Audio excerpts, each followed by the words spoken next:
Assalamualaikum warahmatullahi wabarakatuh and good morning to all my students. How are you today? I am fine, teacher. Good. Have you taken your breakfast? Yes, teacher. Okay, it's very good.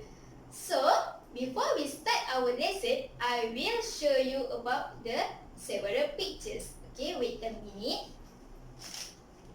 So, what can you see in this picture? Animals, teacher. Yeah, it's correct, Azima. And did you know how this animal move?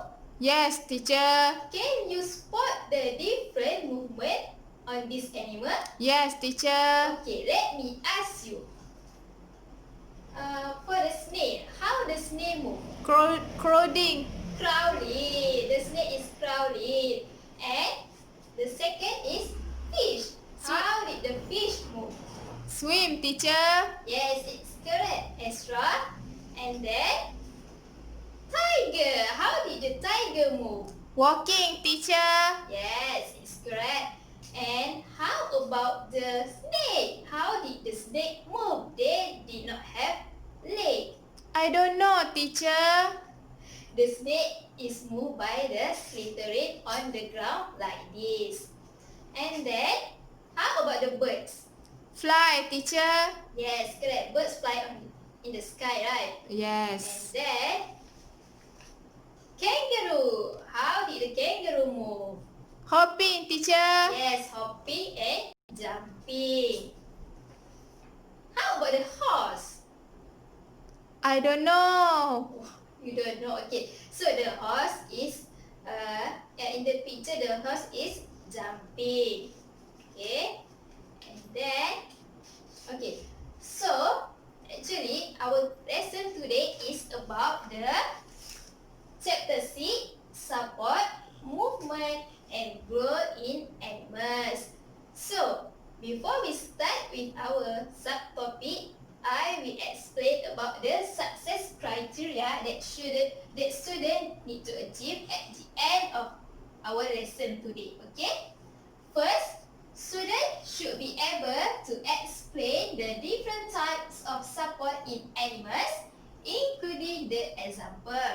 And second, students are required to relate the size of exoskeleton with growth. And the third, the students are able to describe and demonstrate the hydrostatic skeleton with the movement.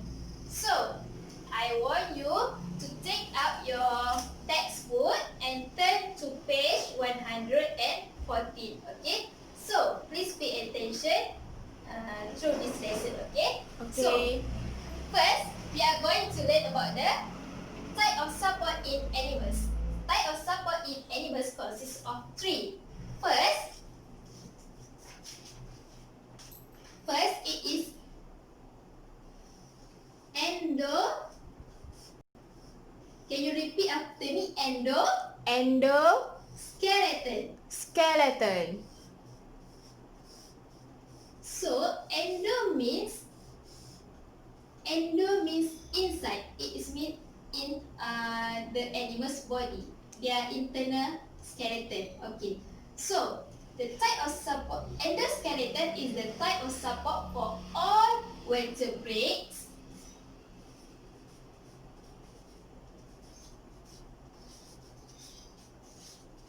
including human. Can you give me the example of the vertebrate? I don't know, teacher. You don't remember what did you learn?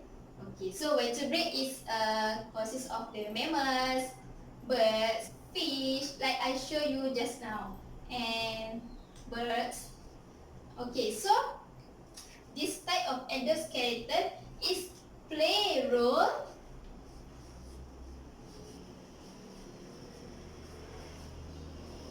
in first, endoskeleton will support the body weight of the animals. And second, it will protect the internal organs of the animals. Can you imagine if the animals doesn't have the support? Can they move? No, teacher. Okay, it's correct. So, The third is to maintain the body shape. Without the endoskeleton or the support for the animals, they cannot maintain their shape. Okay, for the last is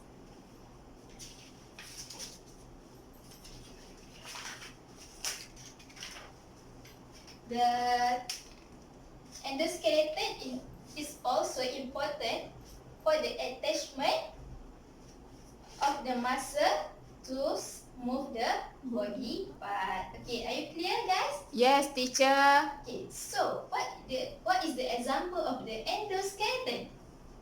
Okay, as you can see in this picture, first horse, second birds, and the third is giraffe. Okay, you got it? Yes, teacher. So, for the second type of support is, let me write in here, okay? Exoskeleton. Skeleton.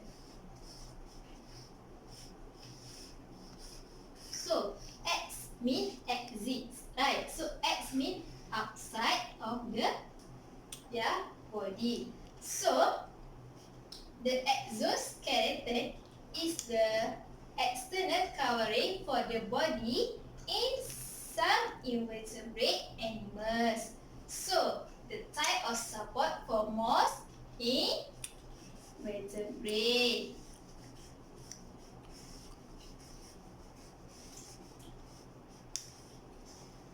So, mostly the exoskeleton is for an insect,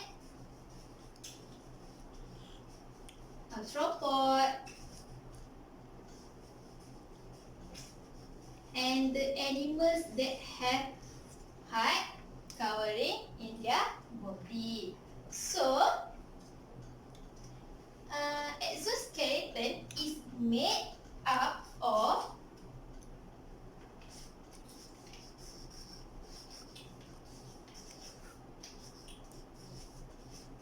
an outer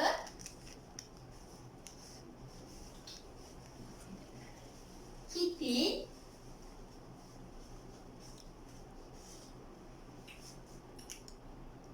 or shell. Okay, so the exoskeleton is made up of an outer chitin or shell of the animals. So, the chitin or shell is actually made up of the fibrous polysaccharide. It is important to protect the animal's tissue body. So, the exoskeleton also important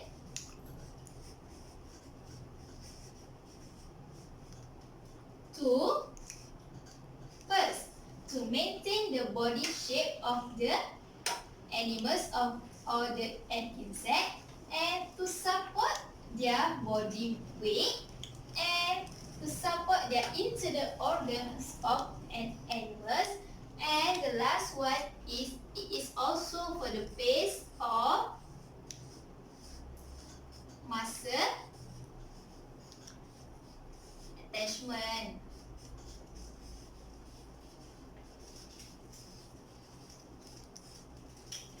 So, the example of the exoskeleton is, as you can see this, what is this? Butterfly. Yes, correct. So, what is this? This is crab. Did we eat crab? Yes. Yes, it's very delicious, right? Yes. So, this is the spider. And this is the dragonfly.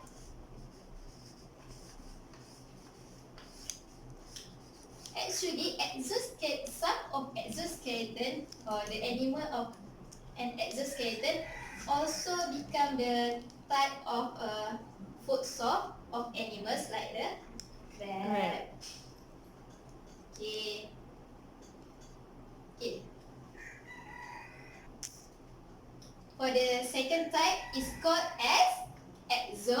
Skeleton. Exoskeleton. Okay. So, student, the third support of the animals is, we call it as hydrostatic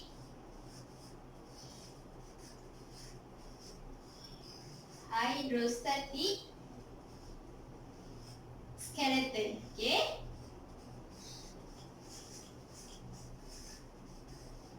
So, what is the hydrostatic skeleton? Hydrostatic skeleton, it consists of the muscular wall that enclose the body cavity that is filled with fluid. Okay, so the hydrostatic means it consists of muscular wall that enclose the body cavity that is filled with the fluid. So the fluid on the animal's body exerts or apply the pressure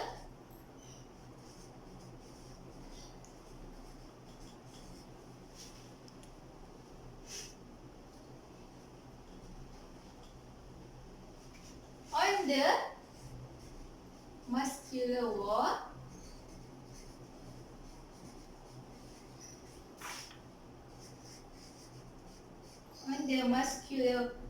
wall of the body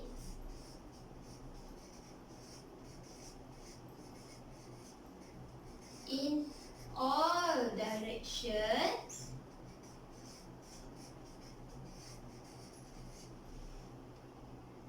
causing the animal's body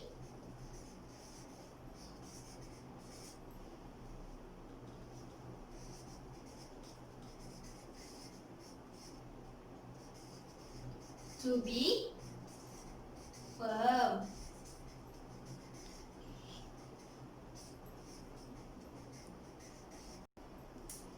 Okay, so the fluid exerts the pressure on the muscular wall of the body in all directions in order to cause the animal's body to be firm. So, the hydrostatic skeleton play a role on, first,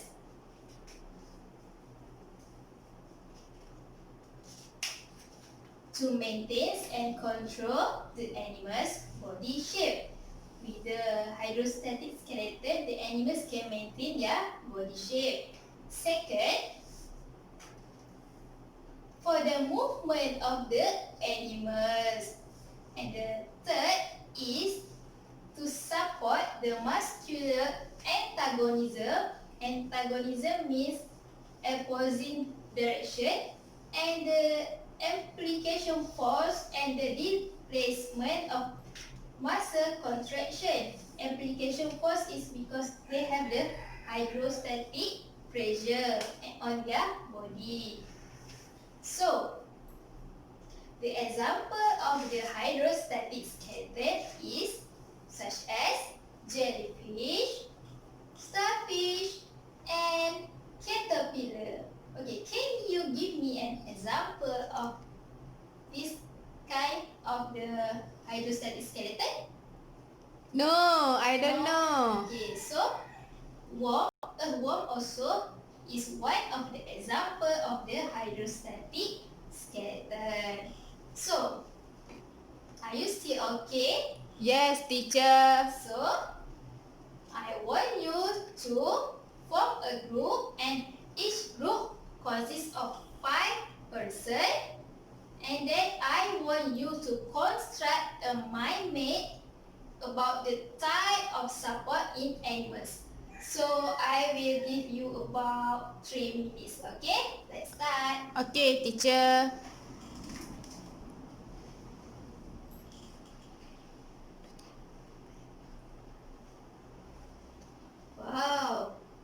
go, Aziza.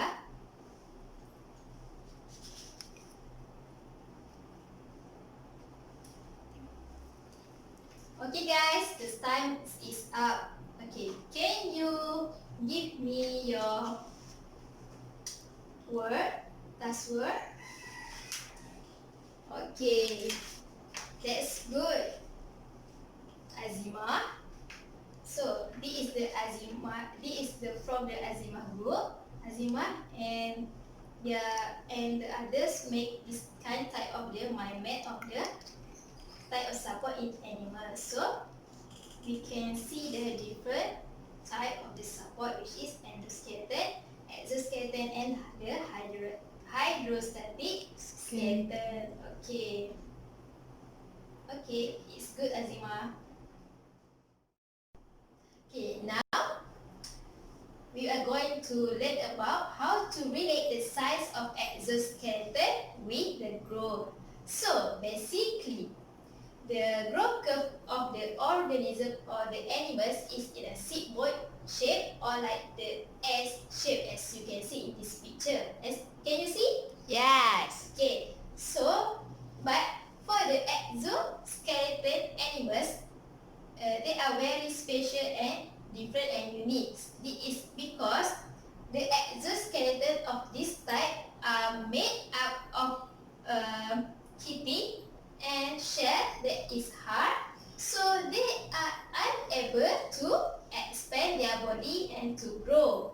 So this characteristic will prevent their growth of the animals. So how they overcome this problem? The exoskeleton animals will shape the exoskeleton repeatedly until they reach the adult stage. So the shading process is called as the exodysis. It means they change their skin. So as you can see, the graph is like a step, right? So we call it as the stages of the growth curve of the exoskeleton animals. So we start from the egg to the adult, and first stage, second stage, third stage, fourth stage, and fifth stage. And for the first stage to the fourth stage, we call it as a new stage.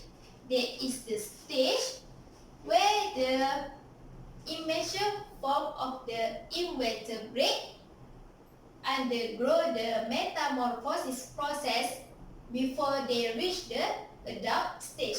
So what is the metamorphosis process? It is the transitioning from the egg to the adult stage. So as you can see in this picture, the molting is where the exodysis process occurs. So when the exodysis process occurs, the grasshopper will become more bigger, so they can grow, right? So a new sort of exoskeleton is formed. So the red one show the growth is dramatically occur, and the purple show there is no growth occur. This process we call it as a install. So what is the install? Install is the phase between two periods of molting in the invertebrate or the insects. So in the next stage, the organism or the exoskeleton will eat a lot to build a new tissue and to increase their weight. So now, this is the process.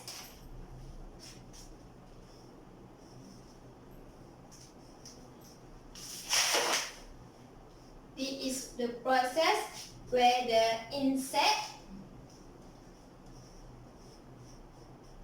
molds their skin.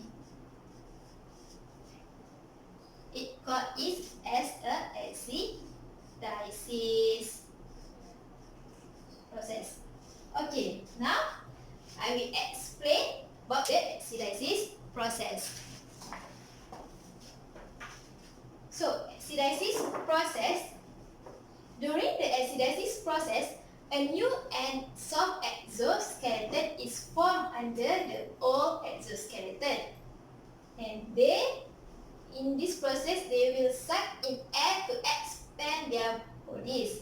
And the action of sucking air will break the previous exoskeleton that is hard. As you can see, this is the old exoskeleton and this is the new exoskeleton. So, a rapid growth will occur to increase the size of the organism before the new exoskeleton become more hardened. So, to make you more clear, so this is the process of the oxidisis. As you can see, this is the new exoskeleton and this is the old exoskeleton. The new exoskeleton will form a soft exoskeleton. Are you clear, student? Yes. Okay. Before that, do you have any question? No. Okay, no? So, I want you to take out a paper and I want you to illustrate the growth of the growth curve of exoskeleton, and please write the oxidisis process. Okay, I will give you about 3 minutes to complete it. Okay? Okay. Okay, student, have you done your task yet? Yes. Okay, can someone give your answer to me? Me, teacher, me. Okay, Nini, that's good. Let me see your answer, okay? Okay, so this is Nini's answer. Okay, good Nini, you have done a good job by illustrate the growth curve of the exoskeleton and you have write down the oxidisis process correctly. So give the applause to the Nini.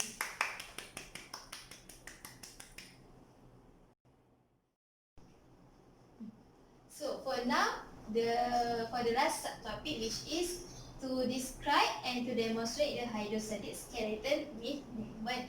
So we are going to learn about the movement of the earthworm. But before that, we need to know the structure of the earthworm. So this picture show the hydrostatic skeleton of the earthworm. So this part we call it as longitudinal muscle.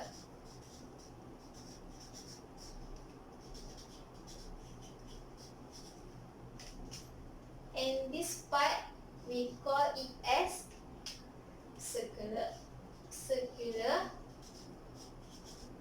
muscle. And this is the inside the hydrostatic skeleton is body cavity that is filled with the fluid. And then this is the key part.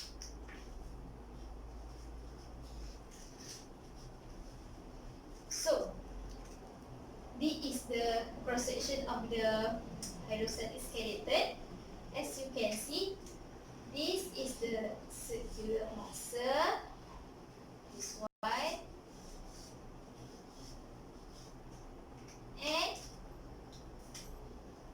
this is the longitudinal muscle.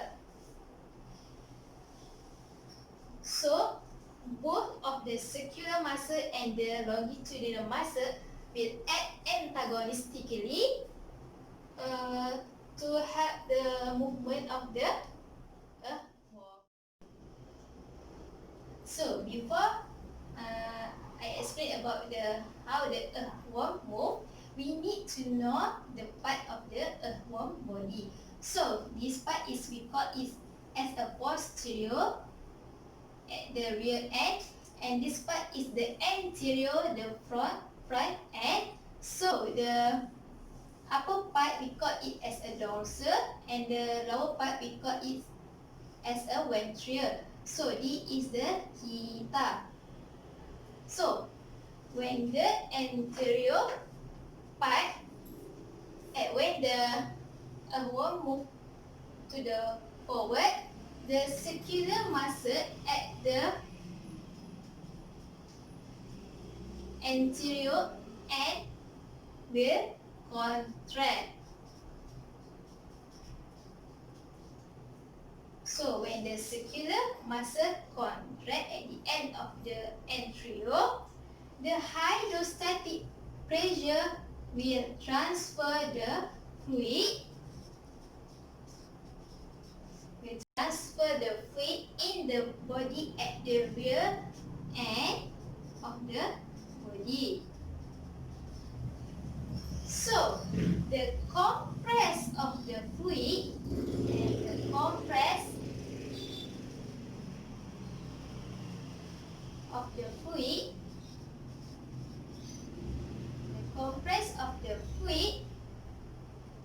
cause the longitudinal muscle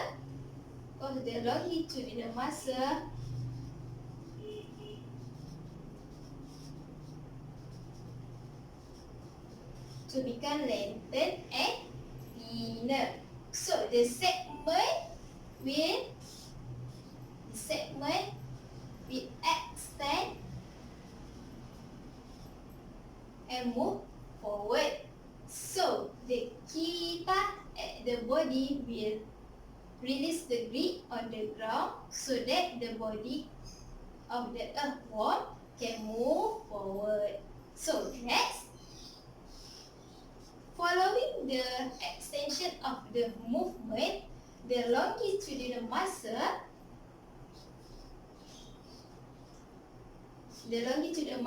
will contract and the circular muscle will relax. So when this happens, the segment of body will become shorter and thicker. When the body will become shorter and thicker, so the body fluid will transfer to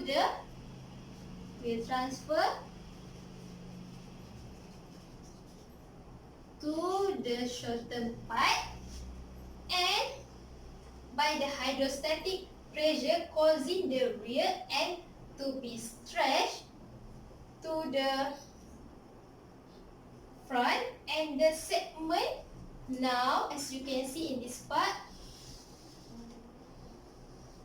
will form as a bunch, and then the kita will release the grip to the ground. The kita will release the grip so that the earthworm will move forward. Okay? So when the anterior part remain stationary,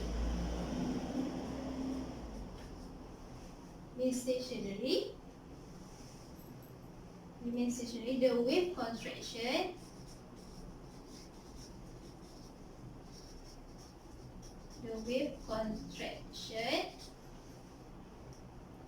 of the longitudinal muscle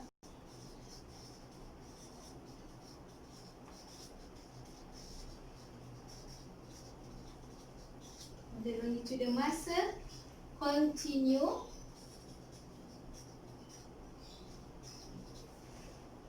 down the body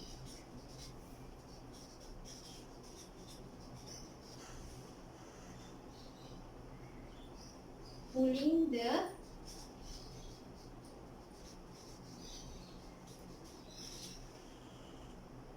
rear segment forward.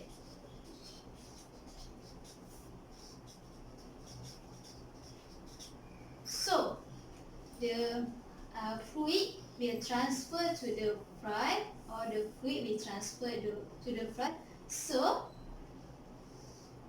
as you can see, at the back it become more smaller, right? Because of all of the fluid are transferred to the in front. So, at the end, the earthworm body will be like this.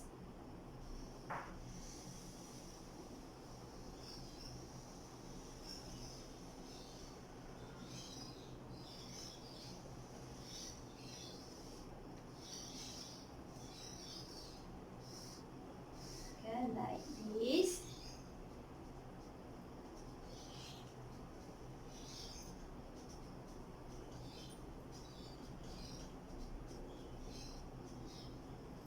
So, as you can see, we cannot see the segment at the back, right? Because all of the pressure, all of the fluid are transferred to the in front in order to make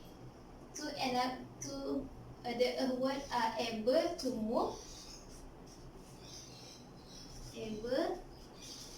move forward. So the process of the construction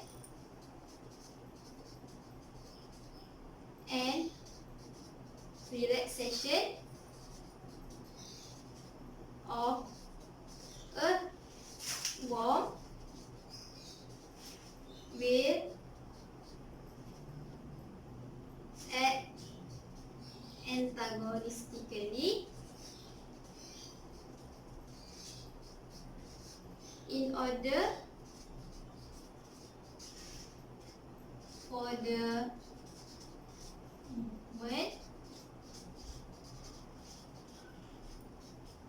of the earthworm.